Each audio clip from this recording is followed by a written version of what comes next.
Years ago, I watched my mother lose her job after developing carpal tunnel from repetitive data entry work, and she had surgery and then was later let go. And that moment really stuck with me. I remember thinking, there has to be a better way. That's what inspired me to create Connex, a tool that automates e-commerce operations and helps businesses eliminate tedious manual work. And that's why I love talking with leaders who are passionate about helping organizations work smarter, scale faster, and build operations that support long-term growth. Today, I'm thrilled to welcome James Brooks, Principal of Robust Flow Operations, LLC. James and his team help fast-growing companies, especially in the SaaS world, transform their data workflows from bottlenecks into scalable assets. They specialize in helping organizations identify inefficiencies, streamline data processes, and align operations to fuel sustainable growth. My first question for you, James, is what inspired you to start Robust Flow Operations, and what kind of challenges in the SaaS data operations would you like to fix? Great. Thanks for having me on. Sure. When I look back to the origin of the company, it actually starts when I was a full-time employee. I was working several years ago at a company that had several SaaS products. One of them was a cost estimator tool. It would help clients. It had commodity histories and forecasts for copper, the price of manufacturing labor, and then those would roll up into the price of items like an electrical transformer. So our clients would use it to estimate how much they should be paying for items. And if they were to buy in the future, how much they should cost, and they would use this for negotiating with suppliers. So it was a great, popular product, but behind the scenes, it was a nightmare. The team that supported it was a team of economists and analysts, and we pushed new data out to the platform once a quarter. And this was a nightmare of 2 weeks of everyone working till midnight every night. And then the night of the release, people working till 3, 4, 5 in the morning just to get this data out. That the rest of the company looked at it, knew about the pain, and thought, wow, since this is so difficult, this must really be the hardest work anyone does in this company. And they didn't really know what to do about it. One of the earlier managers tried to give them extra time off to recover after each release and hoped that HR wouldn't find out about that. Every time, after every release, there'd be an article in the monthly newsletter about, oh, this team works so hard. They're at their desks so long. They really, put one in for the company. Here's a picture of one of the guys who fell asleep at his desk in the middle of the night because he was so exhausted, and thank God this team is so dedicated and so heroic. So I joined this team rolling from another part of the company right before one of their data releases. So I lived through the pain myself. But then I noticed that during some of these days that people were there till midnight, they weren't necessarily busy all day. They would often be sitting there in the middle of the day with nothing to do. And I'd ask them about it, and they'd say, well, I'm waiting on data from, so-and-so I need so-and-so to provide me data before I can do the next step in the process. So I realized that, it's really not a case of there's just so much work. It's an issue of the flow of the data. So I look back at my own education was through a grad school program in business and engineering at MIT called Focus on Manufacturing Operations. And I said, clearly we're not manufacturing anything here, but there are similarities. We start with raw material, which in our case are historic prices from the Bureau of Labor Statistics and other agencies. We do certain processing steps on it, and then we produce an output, which is cost forecasts and then reports about our cost forecasts. So could we use those same tools that nowadays people use to speed the flow of operations through a factory and actually apply it to this data process? So we started looking at that, did a lot of changes. The most impactful one was realized that we had a batch problem. And so what a batch process is in manufacturing, it's when you're trying to do the same operation for everything at once. So if you're going to make 100 widgets, you go to the saw, cut 100 pieces of steel. Once you have 100 pieces of steel, the saw guy gives that to the drill press operator. Drill press operator puts a hole in each. Once he has 100 with holes in them, he gives them to the lathe operator, and so on and so on. So this is kind of like the old school way of doing it. The idea is you're more efficient on a particular machine that way, but system-wide, it really bogs down your factory. And nowadays, people try to avoid that at all costs. So does your company Robust Flow Operations, do you actually fix the data that comes in? So if I gave you a spreadsheet and one of the couple of the columns had blank rows or blank columns, would your company come in and fix that? And then as a result, you'd make things operate more efficiently? No. So, but if you do have that as one of the steps in your process of I need to check for blanks, we'd ask you how you do that. And, is it a manual step? Is it something you can automate? Does that make sense? Yeah. It does, yeah. So you work with SaaS operations to make them more efficient. And one area is by data cleanup. Yeah, exactly. Anything that's being done by hand now, look to see if it can be done in a more automated way. And when you start working with growing SaaS businesses, what are some of the most common pain points you see in their operations, especially when it comes to the data flow reporting or processing bottlenecks? Yeah, so we focus on the human side of this. So what are people doing to get the work done? So very often we start with processing, doing a process map. So I'll sit down with the team and see exactly what they're doing and lay that out. So that will, process map is basically a graphical map with just a rectangle for each process step, and then arrows of how that flows. The decision points. If in this case you do this, if in this other case you do this, and then sometimes there's rework where you get to a point and say, okay, now I need to go back and redo this step. So as you start laying out any particular process, there's usually a whole lot of workarounds and caveats. When you start mapping that out, it gets very complicated. So much so that people looking at this process, even if they're the ones doing it, say, I never realized it could be this complicated. But the process gets very complicated over time because there's many ins and outs. There's, for example, like we sync sales from Shopify into QuickBooks, right. And there's many, it's complicated to test because some customers have gift cards on the orders. Right. Some have order item discounts, some have discounts on the order total. And it's challenging when we did this major update, it was challenging to do it and keep everybody online. We had some users, about 20 users, message us with different problems, and we just had to fix it. Even our developers have said you just have to turn the process on and see what happens. But I see your point. Like when something has a lot of ways it can be used, like a Play-Doh, even it's hard to test it really well. Yeah, and I mean, in that situation where each client has slightly different information coming in, you would have a lot of if statements in your process map. If it has returns, if it has gift cards, as you start to map that out, everything where you're explaining where you're saying, oh, some clients have this, some clients have this, that is always a branching of the process map. So if all your clients were, and so you've mentioned, process map would be a lot simpler. And so speaking of process maps, you mentioned that before that not every problem needs an automation to be solved. Right. Maybe they don't need a process map. And sometimes it's just about a better designed process map. How do you determine whether a company needs a process change, automation tools, or both?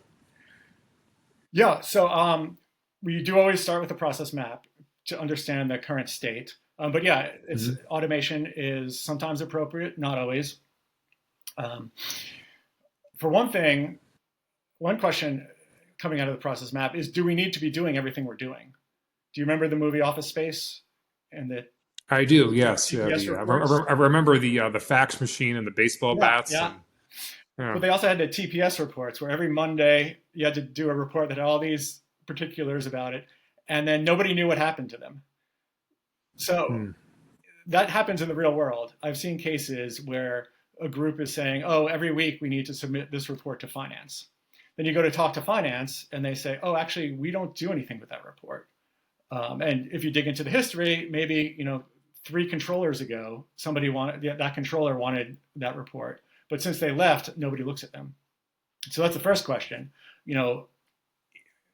Are your clients using everything you're producing? Because the simplest answer is to stop doing something that nobody actually uses. But then for things that do have a use, as you map out the process, you start to see the bottlenecks and where rework needs to happen. Usually you automate. A lot of steps can be automated, and that's great.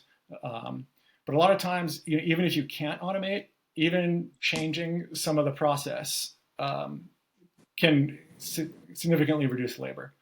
So you might have a process where you make a decision at step 3, and then you get to step 8, and you find out more information, and you have to go back to that decision you made at step 3. So the question there is, okay, what you're finding out at step 8, can we get that to the person when they're at step 3, such that they don't have to go back and redo things they've already done? So, for example, is this TPS report really needed? Who's using it? What are the benefits in trying to get rid of old broken processes and clean things up? Right. And so once you've implemented these changes, like getting rid of the TPS reports, how do you measure success, and what metrics about a SaaS company's operations show you that they're becoming more robust? Yeah. So first of all, you do this before you start. You don't want to get to the point where you've implemented something and then try to justify whether it saved what you're improve things. So at the beginning, you figure out what is the metric you are trying to improve. Is it pure man hours? Maybe it's turnaround time, where you have you need to get clients from a competitor's product onto your product, and there's time involved in doing that conversion. So is it how long that takes? Is it the capacity of the team? How many clients per person that holds? So define that. And then you need to make sure that there's a baseline measurement in place. How well have they been doing it so far? If they're not measuring it and reporting on it explicitly now, using information they have now, can you back calculate a good estimation of what their run rate has been? Because you don't want to get to the end and then not be able to tell whether or not you move the needle. To do that, I always like to do it on hard numbers, something that actually ties clearly to the bottom line. And then there are intangible stuff like, getting headaches out of people's work, taking pain away, reducing the frustration, which tie to, burnout of employees and tie to people leaving the job. There is impact there, but I usually don't try to. That's a little harder to connect the dots there. So I like to consider the lack of burnout and the lack of turnover among your staff as kind of like a nice add-on, but justify the project based on a more hard number metric. And so obviously a hard number metric could be maybe user churn or number of customers or annual run rate or more hard numbers, along with just profit. You may have lower revenue and user churn, but maybe you don't need as many employees or contractors, and you've saved money. Right. So there's that too. And speaking of numbers and metrics, what are some of the biggest mistakes SaaS organizations make when they're trying to scale their operations without the right expertise and systems? I've often heard CEOs make the comment, I just need to clone Jerry, where Jerry is the person who's been doing this work for the last 10 years. So, Jerry used to handle 10 clients. Now we have 20 clients. Therefore, I need another Jerry. And the problem there is they're imagining the work that Jerry's doing as fixed. But in reality, and this is a little abstract, but I imagine like if you had like a 2-dimensional drawing and you had Jerry as a shape, not the shape of his actual body, but representing his capabilities. Let's say he's a star. The work that has evolved around Jerry for the last 10 years kind of evolved to fit that star, to fit Jerry and his particular background and strengths. So if you were to pick up that work and duplicate it and drop it next to him, you'd essentially have like a Jerry-shaped hole in your work. And that's where the idea of I just need another Jerry who's exactly like him to come in and drop in the middle of this work in the Jerry-shaped hole, and that'll get the work done. The problem there is it's really hard to find somebody with exactly the same background as the person who's been doing it for the last 10 years. In the most extreme example, and I'll exaggerate a little bit, but not much, the issue was I need somebody who is an expert in Texas real estate law and also knows how to program in SQL. That happened to be this person's background. So the way they did their work reflected both those strengths. But when you try to find somebody else with that same background, it's nearly impossible. Yeah, I've had that challenge sometimes at Connex where we have somebody who has like a sales background, but also can get on the phone and do troubleshooting. It can be difficult to find employees who are good at two different things. Yeah. Even me, it's very odd to find someone who can write software and also get on the phone and sell it at the same time. It's a rare combination. Yeah, exactly. So then you look at the work. So the key out of that is don't take the work as written in stone. Don't take the work the way Jerry's been doing it and say this is the way it always has to be. Instead, look at that work and break it apart and say, do we really need to do it in the same way? Or as you say, is it too hard to find somebody who can both code and do phone support? Do you want some people who do phone support and other people who code? Or, is there value in having that crossover where the developers are actually speaking to real customers? And if that's valuable to you, find a way to make that work. But just don't treat it as, God-given, that the way you've been doing it so far is the way it has to stay. And so for the SaaS leaders that are listening right now, when is the right moment to bring in a partner like Robust Flow Operations? And what warning signs suggest that it's time to rethink how a SaaS business is doing its workflows? Great question. I would say not during the startup phase. So during a startup, it's all about finding the product market fit. If you have a very awkward way of getting your product produced, that's fine, because at this point, you don't even know if you're going to be able to sell that product. And if it turns out you can't sell it after all, it doesn't matter if you got it produced efficiently or not. But once a company is past that, has found the product market fit, and is growing, healthy sales, if it's a product that requires labor to go into producing it, then you need to look at one point, are you going to start to fall behind? How big is the team that's supporting it? Are they supporting it in a scalable way, or one where it's 3 times the much labor to support 3 times as many clients? And particularly, is it starting to hold back sales? Like if you're in a case where you've got, you have to convert each client's data from your competitor's platform to your platform. I've seen cases where there's a backlog of 6 months of sales that you can't invoice for because you're waiting to convert their data. And I've seen it where they actually start slowing the sales pipeline because they can't get that conversion happened. So those are the particular cases where if the human labor is interfering with your ability to grow the business, that's where you really want to take a good look at this and say, what can I do different? Yeah, I found even with Connex, prior to 2021, we had an unscalable process. If you want to sign up more customers, you need to sign more people to support them and do the sales calls. So you look at your process and figure out why is it so out of control. And at that point, maybe it's a time to hire a business like yours and to look at why things are the way they are. Yeah. So there's so much buzz around AI. And speaking of processes, how do companies cut through all the noise with this buzz around AI and focus on what will actually move the needle for their business? Yeah, first of all, thanks for not asking, how can I use AI? Because that's backwards thinking of, here's a tool, how do I use it, whether I need it or not? No, so AI brings an amazing amount, set of tools that we didn't have 2 years ago, and I think 2 years from now it'll have capabilities that we aren't even thinking about now. So great question. I would say the approach is the same.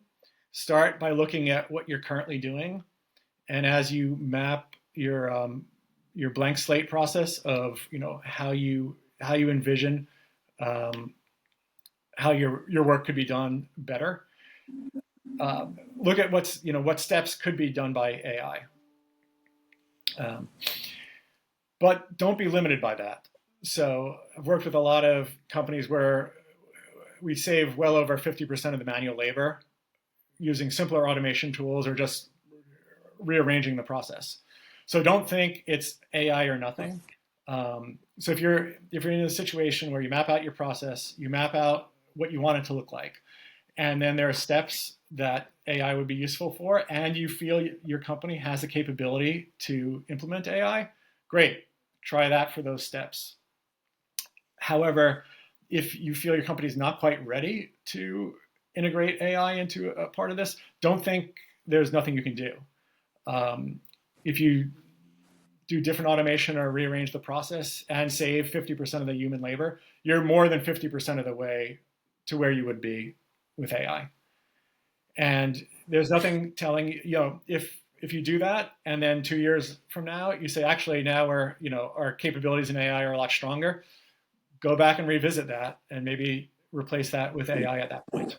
So don't think it's AI or nothing. Yeah, I was reading some posts on LinkedIn about some companies that used AI to replace people, and then it didn't work out, and now they have to rehire some of the people. So it didn't work out the way that they had hoped. Yeah, always good to pilot things first. I know at my company we're using ChatGPT to help write code. Okay, how's that going? So we'll treat it like a technical support officer. Hey, why doesn't this code work? How do I do something? I had a sales call today, and I was asking ChatGPT questions. I'm like, is this possible? And it showed me the code and examples. And yeah, that's what we've been using it for. So I think AI and automation is good, but it needs supervision. Like it's like a car. Like it can't just drive itself. It needs somebody behind the wheel. Yeah. And it also depends what you're working on, right? Is it something like look through all of my support documentation to try to answer this person's question as best we can? That's a great use for AI. But if you're like producing an invoice, do you really want a non-deterministic piece in there? I mean, what you want is the pure multiplication and addition of this many of this unit plus this many of this unit at this price, and then that final total to be not generated by AI but generated by much simpler math. And so in that case, I would say an invoice, if you're producing invoices by somebody transferring data from one spreadsheet into another to make that invoice, then yeah, you want to automate that in a non-AI way to just say, okay, pull in this data, do the math, put it out in this format. That's exactly what Connex does. It syncs the invoices from one place to the other. I don't see how AI could do some of these things, but that's for another conversation. Do you want to? Do you want your total number, your grand total at the bottom of your invoice to be determined in a way that you don't fully understand? I would say that's not a great use for AI. Yeah, I agree. I think we use it to like generate formulas. Like, hey, this is what I'm trying to do. Yeah, here's a formula. Plug it in. Okay, that didn't work. Well, try this formula. After a while, it's kind of what we use it for, but not on its own. Right. So our last question for today, we're running out of time, is finally for our founders and leaders who feel stuck in operational chaos. What's one practical thing they can do this week to improve their flow in their business operations? Yeah, I love it. I'm all about starting small. So I love that. What can you do in a week? So I'd say pick one task which is painful for your team, and ideally something that's famously painful, where everybody on the team knows, everybody in the company knows that this team's always struggled with this. And then pull the team together. And ideally, this is in person. Things really work best because the secret sauce is actually in the discussion with the team members. So pull people together in person, even if you're remote and you have to wait 6 months for an on-site event. I would say put it on the agenda for that. And then get people together in front of a whiteboard with sticky notes. I know it sounds crazy, but people physically moving things around, it generates more discussion than if it's an online thing and somebody, there's one person driving and everybody just watching. And just lay out, okay, what are all the steps that go into getting this process done? Each step goes on a sticky note, and you can rearrange them as people say, think of other things they do. And then the discussion is key. So as you do it, you may even have people who say, oh, you do that ABC, I do it ACB for this reason. And then a discussion ensues of like, which way is better? And then the best ideas come from people within the team. They know where the pain is. And they may, you need to encourage this discussion that, the way we're doing it now is not written in stone. We want to re-examine this. And then people will start to say, oh, I always wondered why we did it this way. I always wondered why we didn't do this. So lots of great ideas come out of that. Don't try to do everything at once. Record your ideas and then pick one that can show progress in the first few weeks, and then experiment. Try it, see how well it works, and iterate from there. And then go back to tiny experiments. Try it, make an update, see if a tiny experiment works, and if it does, keep it. If not, to get rid of it, try something else. Exactly. There's a big, especially if a team's been doing these things the same way for 10 years, there's a lot of resistance to the idea that there could be another way to do this. The longer you do something, it just kind of pushes out of your head the idea that you could do things in any other way. So there's a big part of this is overcoming that resistance. So if you could get even a small little thing to say, oh yeah, we've done this forever in this way. We did it in a different way. It didn't solve all the problems in the world, but it did work a little better.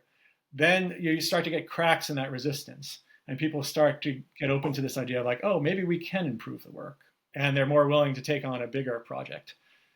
And you start to get momentum going on the flywheel that way. And so I want to give James you a big thank you for being here today and telling us about your business and how you improve SaaS operations. It's good to know about what kind of metrics a business should use to see if it's doing well in SaaS, such as monthly recurring revenue or annual run rate user churn, and learning how to use tiny experiments to make changes to your business. It's important to know about operational processes and maps when they get too complex, when it's time to start making the updates, like you said, about Office Space and the TPS reports. If there's one takeaway from this conversation, it's that scaling isn't just about growth, it's about building systems that can grow with you. And leaders like James show that when SaaS companies focus on strengthening their operational flow and aligning their teams around data-driven processes, growth becomes sustainable and far less stressful. If you'd like to learn more about robust flow operations and how they help SaaS companies scale smarter, connect with James on LinkedIn or visit robustflowops.com. And if you're ready to eliminate manual data entry and operate your e-commerce operations, head over to connexecommerce.com. Don't forget to subscribe, leave a review, and share this episode with another SaaS leader who's looking for smarter ways to align their strategy and execution. Thank you. Thanks, Joe.